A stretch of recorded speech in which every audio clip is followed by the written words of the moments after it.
Good afternoon, student. The chapter our environment. The last topic of the last lecture of the chapter we will do today. हमने अपना chapter जो are environment start किया था बच्चे, आज उसी chapter का लास्ट लेक्चर है। तो आज का हमारा टॉपिक आर एनवायरमेंट का 10% law, 10% law, 10% law, right? What is this 10% law? ये 10% law क्या है, इसका क्या रोल है हमारे एनवायरनमेंट में? बच्चे, एक scientist Raymond Lindeman, the name of the scientist is Raymond Lindeman, उस साइंटिस्ट ने हमें ये 10% लॉ दिया था। रेमंड ने हमें 10% लॉ दिया था। ये जो 10% लॉ है, ये हमें ट्रांसफर ऑफ एनर्जी कैसे होती है फूड चेन में। लास्ट टॉपिक हमारा था फूड चेन। लास्ट टॉपिक में हमने स्टडी किया था कि फूड चेन है सीक्वेंस ऑफ ऑर्गेनिजम्स, जिसमें एक ऑर्गेनिज्म दूसरे पे डिपेंड करता है for the energy, for the food. अब उसी टॉपिक से रिलेटेड आज हम कर रहे हैं 10% लॉ। 10% लॉ में रेमंड ने हमें एक्सप्लेन किया, बताया, प्रूफ किया कि 10% लॉ क्या होता है। अकॉर्डिंग टू रेमंड 10% लॉ क्या होता है बच्चे, कि सपोज मैं यहाँ पर एक फूड चेन ड्रॉ करने जा रही हूँ। मैंने यहाँ पर एक फूड चेन ड्रॉ करी, प्लांट्स, डियर और डियर के बाद lion. According to the Raymond 10% of the total energy of the previous level, ध्यान से सुनना इस बात को, 10% of the total energy of the previous level transfer to the next tropic level। फिर से बोल रही हूँ, आप डेफिनेशन भी लिखोगे। इस लॉ के अकॉर्डिंग, रेमंड के अकॉर्डिंग ओनली, इस बात को हम एग्जांपल्स के साथ क्लियर भी करेंगे, लेकिन सबसे पहले रेमंड ने जो बोला था, क्या डेफिनेशन उसने दी थी, वो नोट डाउन हम करेंगे।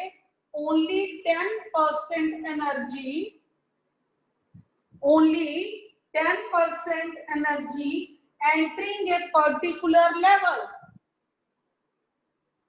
एंटरिंग अ पर्टिकुलर लेवल, यानी कि 90% रह जाती है, एनवायरमेंट में चली जाती है।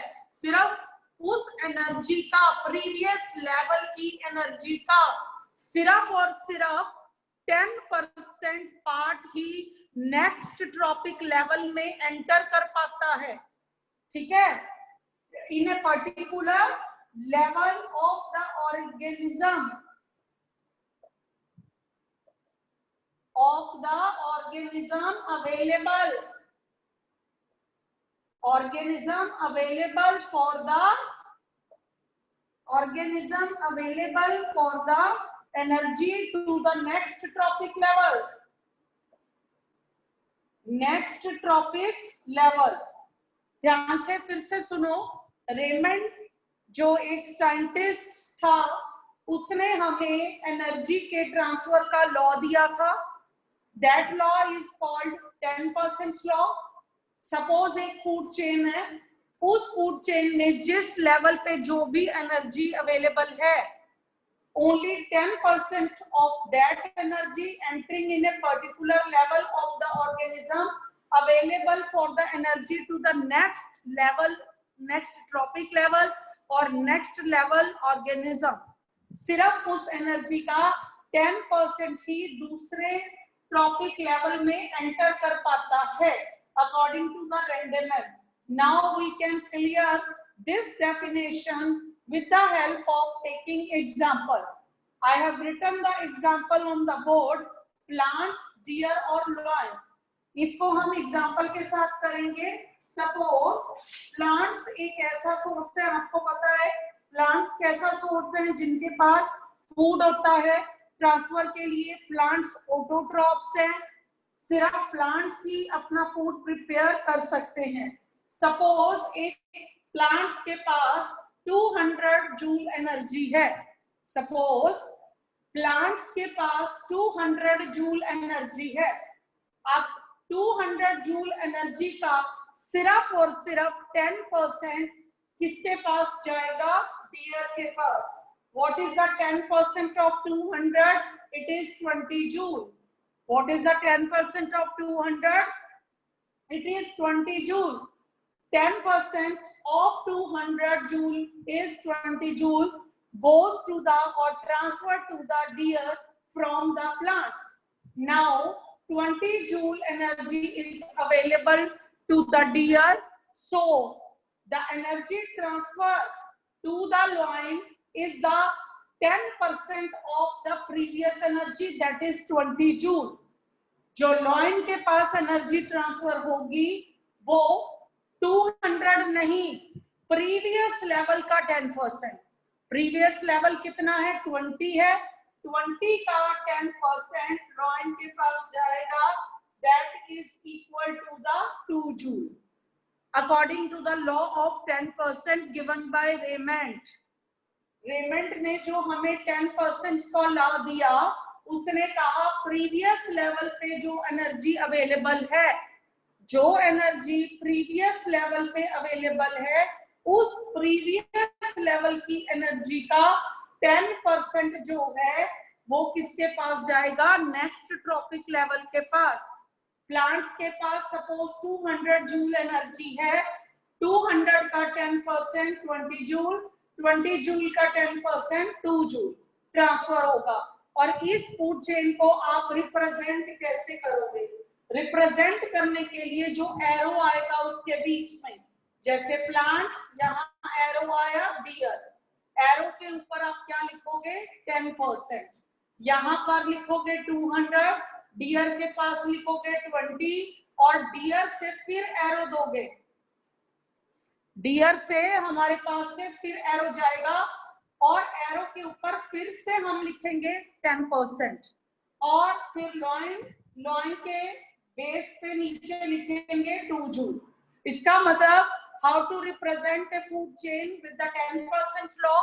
Bye taking an example, by adjusting an amount, और उस एरो के ऊपर उसका 10% लिखना है, so that it will be clear in amount mice, snake and peacock.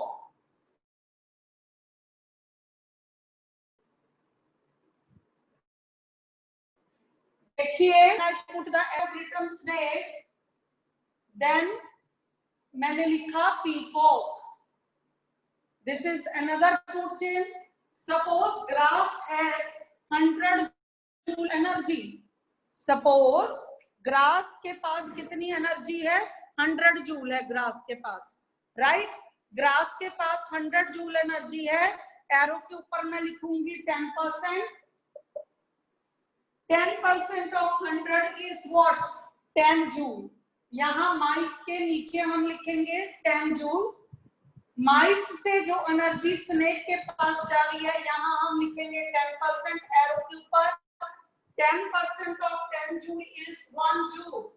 Snake को 1 जूल एनर्जी मिलेगी। देन 1 जूल के आगे क्या है? 10%।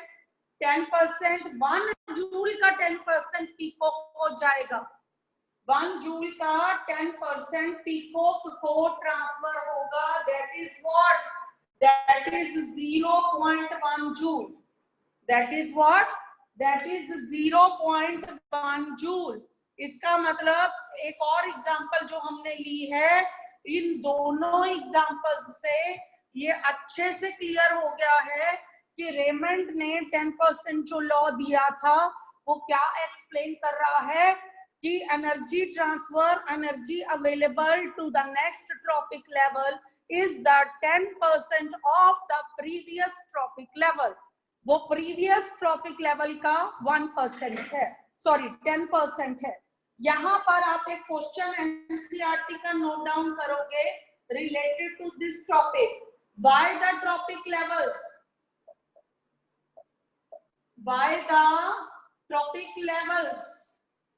not exceed more than 4 or 5? This is also a very important NCERT question. Why the tropic levels not exceed more than 4 or 5?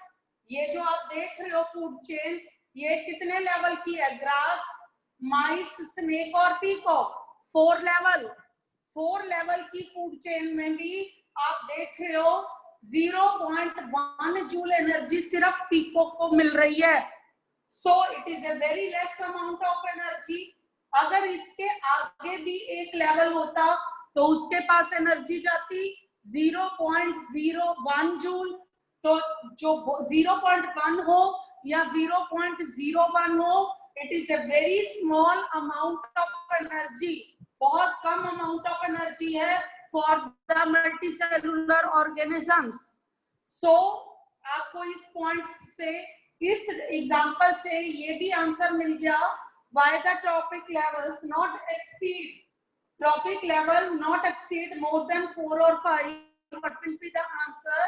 The energy available to 4th or 5th level is very less. It is not, अगर trophic level इससे भी आगे होते तो उस energy से वो multicellular survive नहीं कर सकते थे, उस एनर्जी से मल्टीसेलुलर सरवाइव नहीं कर सकते थे। इसलिए जो ये ट्रॉपिक लेवल है ज्यादा से ज्यादा 4 और ज्यादा से ज्यादा 5 से एक्सीड नहीं करते, क्योंकि लास्ट लेवल के पास बहुत ही कम अमाउंट ऑफ एनर्जी जाती है और वो बहुत कम एनर्जी जाने जो होती है वो नेक्स्ट लेवल को ट्रांसफर करने के लिए सफिशिएंट नहीं होती। इसलिए जो ट्रॉपिक लेवल है they do not exceed more than 4 or 5. Right? I hope so you understand the 10% law और the questions related to this topic and the examples related to this topic. Now इस question के बाद एक question आता है accumulation of harmful chemical in food chain. What is the accumulation का मतलब क्या होता है? इकट्ठा होना। accumulation ये भी हम टॉपिक क्या नाम है एग्जाम्पल के साथ समझेंगे ये टॉपिक भी। accumulation of harmful chemicals in the food chain, right? accumulation of harmful chemical in the food chain, इसको भी हम एग्जाम्पल के साथ अंडरस्टैंड करेंगे। मैंने अभी ये एग्जांपल लिखी थी ग्रास, माइस, उसके बाद मैंने क्या लिखा था? ग्रास, माइस, इसके बाद स्नेक और पीकॉक। ठीक है? अब आपको बहुत अच्छे से पता है कि जब केमिकल्स की बात होती है तो हमारी इंडिया की पॉपुलेशन इतनी ज्यादा है कि हम चाहते हैं कि प्लांट्स फटाफट से अपना फूड प्रिपेयर कर दे।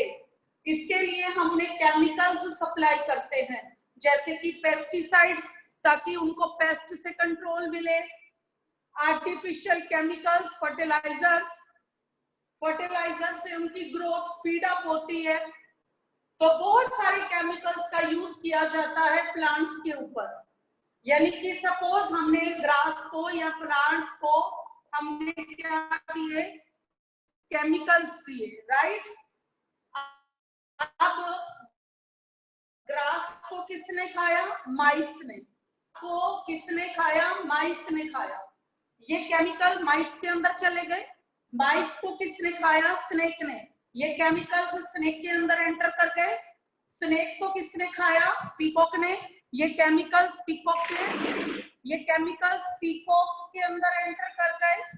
इसका मतलब क्या है, हमने तो एक लेवल को दिए थे, ये माइस के पास भी पहुंच गए, स्नेक के पास भी पहुंच गए, पीकॉक के पास भी पहुंच गए। लेकिन आपको ये भी बात अच्छे से पता है कि सिर्फ माइस ही नहीं है जो प्लांट्स को खाता है, और कौन खाता है, ग्रास होपर खाता है, और कौन खाता है, डियर खाता है। बहुत सारी फूड चेन्स हैं, almost every food chain starts from plants. अब प्लांट्स को अगर डियर ने खाया, माइस ने खाया, तो उस फूड चेन में एंटर कर गए। ग्रास होपर ने खाया तो ग्रास होपर वाली चेन में एंटर कर गए। डियर ने खाया तो डियर वाली चेन में एंटर कर गए। तो क्या मतलब हुआ, सारी जगह इकट्ठे होने शुरू हो गए केमिकल्स, सारे लिविंग वर्ल्ड में केमिकल्स चले गए। और अगर हम नॉन लिविंग कंपोनेंट्स की यहाँ पर बात करें, तो नॉन लिविंग कंपोनेंट्स क्या हैं, जैसे वाटर के सोर्सेस, प्लांट्स को हम पानी भी देते हैं, जितना पानी उन्होंने लेना होता है प्लांट्स ने, उतना वो ले लेते हैं। एक्स्ट्रा वाटर जो होता है वो सीप करके वाटर सोर्सेस में चला जाता है। नियर अबाउट जो वाटर सोर्सेस हैं, वो वाटर वहां चला जाता है अलोंग विद द फर्टिलाइजर्स। उस जो वाटर सीप करके वाटर बॉडीज में चला जाता है, वाटर सोर्सेज में चला जाता है, उसके अंदर वो केमिकल्स भी होते हैं, राइट। इसका मतलब एबायोटिक कंपोनेंट में भी वो एंटर कर गए, वो केमिकल्स एबायोटिक वर्ड में भी एंटर कर गए। सारी की सारी जगह, सारे लिविंग कंपोनेंट्स में, सारे नॉन लिविंग कंपोनेंट्स में केमिकल्स ही इकट्ठे हो गए।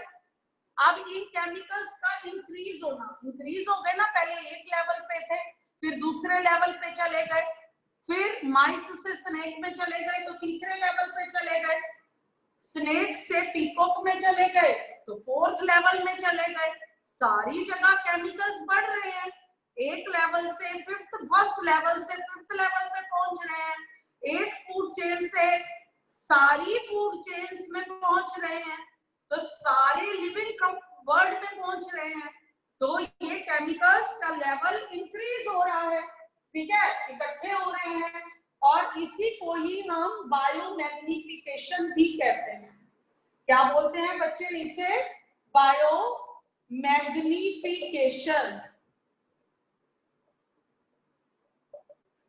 बायोमैग्निफिकेशन, बायो वर्ड आपको पता है, हमेशा जब भी हम बायो वर्ड की बात करते हैं, हम लिविंग वर्ड की बात करते हैं। लिविंग का मतलब है जिसके अंदर plants, animals, micro organisms, everybody who is living. और मैग्निफिकेशन की बात करते हैं, मैग्निफिकेशन का मतलब क्या होता है, इंक्रीज होना। तो यहां से आपका एक नया क्वेश्चन निकल के आता है accumulation के टॉपिक से related, what is biomagnification. This is also a very very important question. क्या है ये बायोमैग्निफिकेशन, केमिकल्स की कंसंट्रेशन इंक्रीज होना, केमिकल्स का लेवल इंक्रीज होना, ठीक है, increase in the concentration of harmful chemical substances like insecticides, pesticides. एक ट्रॉपिक लेवल से दूसरे ट्रॉपिक लेवल में उसकी कंसंट्रेशन का इंक्रीज होना, ठीक है, और उसकी कंसंट्रेशन जो इंक्रीज हो रही है, that is called what, that is called biomagnification, ठीक है। और यहां से आपको एक क्वेश्चन क्या मिला, बायोमैग्निफिकेशन का मिला, राइट। इसके बाद हमारा टॉपिक है ओजोन लेयर। ओजोन लेयर को बताने की शायद जरूरत नहीं है, क्योंकि ओजोन लेयर के बारे में आप शुरू से पढ़ रहे हो, बस एक गो थ्रू करेंगे यहाँ पर, फिर भी सो दैट कि आपको अपना क्वेश्चन याद आ जाए। ओजोन लेयर कैसे बनती है, एनवायरनमेंट में O2 मॉलिक्यूल है, हमारे एटमॉस्फेयर में ऑक्सीजन मॉलिक्यूलर फॉर्म में है, जब इसके ऊपर अल्ट्रावायलेट रेस पड़ती हैं तो ये ऑक्सीजन मॉलिक्यूल, ऑक्सीजन एटम में स्प्लिट हो जाता है, और फिर ये ऑक्सीजन एटम ऑक्सीजन मॉलिक्यूल के साथ कंबाइन कर जाता है तो एक लेयर बन जाती है, एक नया सब्सटेंस बनता है जिसे हम O3 बोलते हैं। O3 is what? O3 is ozone. और ये ओजोन लेयर डिप्लीट होती जा रही है। डिप्लीट कौन कर रहा है इसको? डिप्लीट कर रहे हैं इसको पॉल्यूटेंट्स। वो पॉल्यूटेंट्स कौन है? सबको पता है, क्लोरोफ्लोरोकार्बन्स, हार्मफुल गैसेस, व्हीकल्स का धुआं, जितनी भी SO2, जितनी भी पॉल्यूटेंट गैसेस हैं वो सारी इस ओजोन लेयर को डिप्लीट कर रही हैं। तो क्या करना चाहिए हमें? तो हमें पॉल्यूशन को रोकना चाहिए, क्लोरोफ्लोरोकार्बन्स का जो है रीट्रीटमेंट करना चाहिए। जितने भी एरोसोल्स हैं, एरोसोल्स सबको पता है क्या है, जितने भी स्प्रे हैं, परफ्यूम है, डीओ है, जो भी आपके इंसेक्टिसाइड्स के स्प्रे हैं, जितने भी स्प्रे हैं वो सारे क्या हैं? वो सारे जो हैं उनमें क्लोरोफ्लोरोकार्बन्स हैं। क्लोरोफ्लोरोकार्बन्स वो पॉल्यूटेंट हैं जो ओजोन लेयर को डिप्लीट कर रहे हैं, राइट? तो इस वजह से हमारी ओजोन लेयर डिप्लीट हो रही है। हमें इस ओजोन अपनी पॉल्यूशन को कम करना है सो दैट अगर ये ओजोन लेयर डिप्लीट नहीं हुई तभी अर्थ पर लाइफ पॉसिबल है। और अगर ये ओजोन लेयर डिप्लीट हो गई, थिन होती गई, तो जो वो अल्ट्रावायलेट रेज हैं वो अर्थ पर डायरेक्ट आएंगी और वो इतनी स्ट्रॉन्ग होती है, एवरीबॉडी नोज, वो इतनी स्ट्रॉन्ग होती हैं, स्किन कैंसर हो जाएगा, स्किन डिजीजेस हो जाएंगी, आई डिजीजेस हो जाएंगी, अर्थ पर लाइफ पॉसिबल नहीं होगी, right? This is all about the ozone layer. Now we move to the last topic of this chapter, manage the garbage.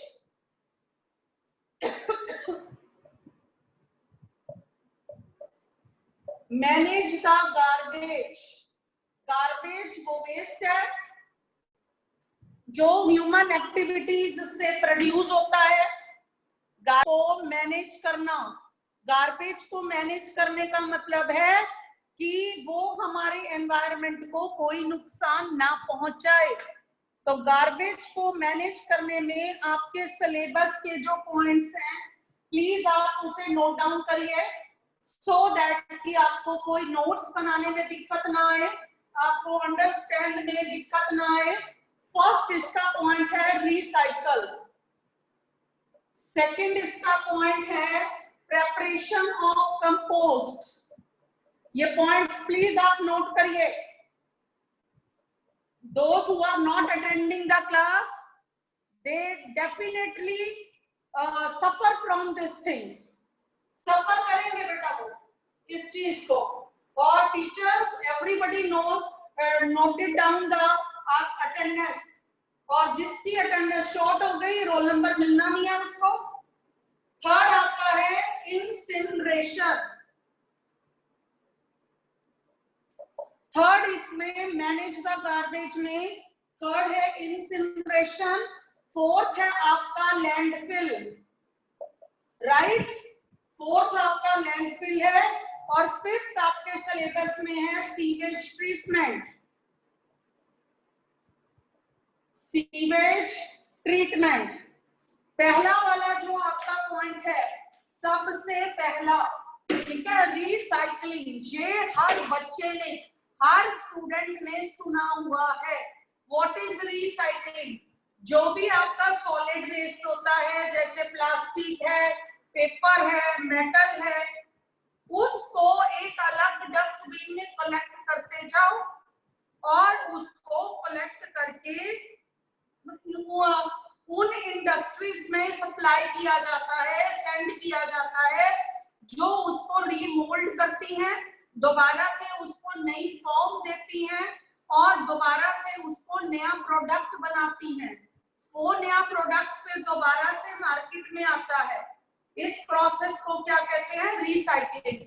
अगर आप उन्हें प्लास्टिक को, मेटल को ऐसे ही फेंक दोगे तो वो वेस्ट बनकर एनवायरनमेंट में पड़ा रहेगा, राइट, और वो पोल्यूशन करेगा, उसको जला भी नहीं सकते। अगर जलाएंगे तो उसके अंदर हार्मफुल गैसेस निकलेंगी, वो हार्मफुल गैसेस और ज्यादा प्रॉब्लम करेंगी, एनवायरनमेंट को पोल्यूट करेंगी, ठीक है। सो इसलिए उसके लिए उसको अलग से कलेक्ट करना है, कलेक्ट करके उसको रिसाइकलिंग इंडस्ट्रीज में भेजा जाता है रिसाइकलिंग के लिए, सो दैट उन्हें माउल्ट करके नया प्रोडक्ट बनाया जा सके और वो नया प्रोडक्ट बनकर मार्केट में आ सके। This is a recycling method. Second है आपका प्रेपरेशन ऑफ कंपोस्ट। अब प्रेपरेशन ऑफ कंपोस्ट में नेचुरली आप बात अंडरस्टैंड करोगे कि आपने बहुत बार सुना हुआ है, इसमें हम कौन सा वेस्ट लेते हैं, इसमें हम प्लास्टिक नहीं लेते, इसमें हम मेटल्स नहीं लेते, इसमें हम लेते हैं biodegradable domestic waste. Biodegradable domestic waste क्या है? बचा हुआ खाना, फ्रूट्स और वेजिटेबल्स की पील्स, छिलके, ये हमारे बायोडिग्रेडेबल डोमेस्टिक वेस्ट है। उन बायोडिग्रेडेबल डोमेस्टिक वेस्ट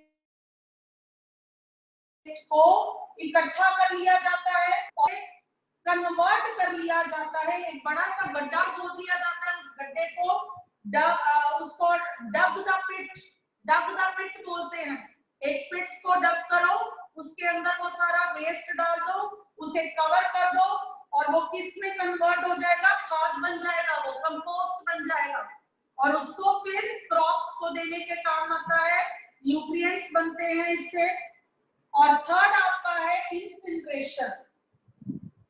इंसिनरेशन का मतलब क्या है? इंसिनरेशन का मतलब है बहुत सारा, मान लीजिए आपके पास बायोडिग्रेडेबल वेस्ट है, राइट, बहुत सारा वेस्ट है, उसको जला देना, जलाने से वो राख में बदल जाता है, एशिज में बदल जाता है, यानी कि उसकी अमाउंट कम हो जाती है। तो इंसिनरेशन का मतलब है reducing to ashes. What is the meaning of incineration? Reducing to ashes. उसे बर्न करके हाई टेम्परेचर पे उसे बर्न किया जाता है, उसकी ऐश बनाई जाती है, ASH। ऐश का मतलब होता है राख, और उसकी ऐश बनाई जाती है, उस प्रोसेस को इंसिनरेशन कहते हैं, ठीक है। और उसकी फिर बहुत स्मॉल अमाउंट हो जाती है और उसे लैंडफिल कर दिया जाता है, उसे स्प्रेड कर दिया जाता है, कहां पर? लैंड पे, ठीक है, डिस्पोज कर दिया जाता है उसे लैंड में, राइट। उसके बाद है आपका मेथड लैंडफिल। लैंडफिल भी आपने सुना हुआ है, जितना भी हमारा सॉलिड वेस्ट होता है, आप दिल्ली जाओ, दिल्ली के हाईवे के, दिल्ली यहाँ करनाल टू दिल्ली जाओ, लेफ्ट साइड पे जब दिल्ली हाईवे आता है तो बहुत क्लियरली आपको दिखाई देता है वहां पर लैंडफिल कैसे हो रही है। एवरीबॉडी वांट्स कि मैं क्या कह रही हूँ कि लैंडफिल अगर आपको देखना है, ठीक है, उसको ऊपर लैंडफिल में क्या किया जाता है, बहुत सारा जो वेस्ट होता है, बायोडिग्रेडेबल वेस्ट, ठीक है, उसको क्या इकट्ठा कर लिया जाता है और उसको बहुत नीचे गहराई में एक एरिया खोद लिया जाता है, बहुत बड़ा एरिया खोद लिया जाता है और उसके अंदर वो सारा वेस्ट भर दिया जाता है और ऊपर उसको अर्थ से, सॉइल से ढक दिया जाता है, उसको अर्थ भर दिया जाता है लो लेइंग एरिया में और उसे कवर्ड कर दिया जाता है सॉइल से, ठीक है, और उसके अंदर सारा गार्बेज डाल दिया जाता है। इस प्रोसेस को क्या कहते हैं? लैंडफिल। ये भी एक मेथड है मैनेज करने का गार्बेज को। अब हम चलते हैं लास्ट मेथड में, जिसे हम बोलते हैं सीवेज ट्रीटमेंट। आप सबको पता है कि सीवेज वाटर बहुत ही गंदा पानी होता है, अगर हम उस वाटर को as it is water sources में मिक्स कर देंगे, जैसे इंडस्ट्रीज से जो डाई इंडस्ट्रीज होती हैं, वहां से भी जो पानी आता है वो सीवेज में जाता है। घरों का भी जो गंदा पानी होता है वो सीवेज में जाता है। और अगर उस वाटर का सीधा कनेक्शन हम अपने वाटर सोर्सेज में देंगे विदाउट द ट्रीटमेंट, तो वो सारे के सारे हमारे वाटर सोर्सेज को क्या कर देगा, पॉल्यूट कर देगा। तो अगर हम उसे अनट्रीट करके बेचेंगे, अनट्रीट बिना ट्रीटमेंट के, बहुत बड़े बड़े सीवेज ट्रीटमेंट प्लांट्स लगाए गए हैं हमारी गवर्नमेंट की तरफ से, बहुत बड़ी बड़ी पाइप्स के थ्रू उन सीवेज प्लांट्स में वो डर्टी वाटर, पॉल्यूटेड वाटर क्या किया जाता है, भेजा जाता है, वहां उसे क्लीन करा जाता है, उसका ट्रीटमेंट होता है क्लीन करने का। जब उसे ट्रीट करा जाता है वो वाटर क्लीन हो जाता है। क्लीन होने के बाद उसकी सप्लाई कहाँ की जाती है, वाटर सोर्सेस में, तब उसे रिवर्स में भेजा जाता है, तब उसे लेक में जितने भी नियर बाय वाटर सोर्सेज है उसमें भेजा जाता है, जिससे क्या है हमारा जो वाटर सोर्सेज हैं वो खराब नहीं होते। समझ आई? उससे हमारे सारे वाटर सोर्सेज सेव रहते हैं। ठीक है, these are all about the methods we use to manage the garbage। अब आप आ जाइए, क्वेश्चन कैसे आएंगे। कभी भी क्वेश्चन ऐसे सीधा नहीं आएगा, how you can manage the garbage.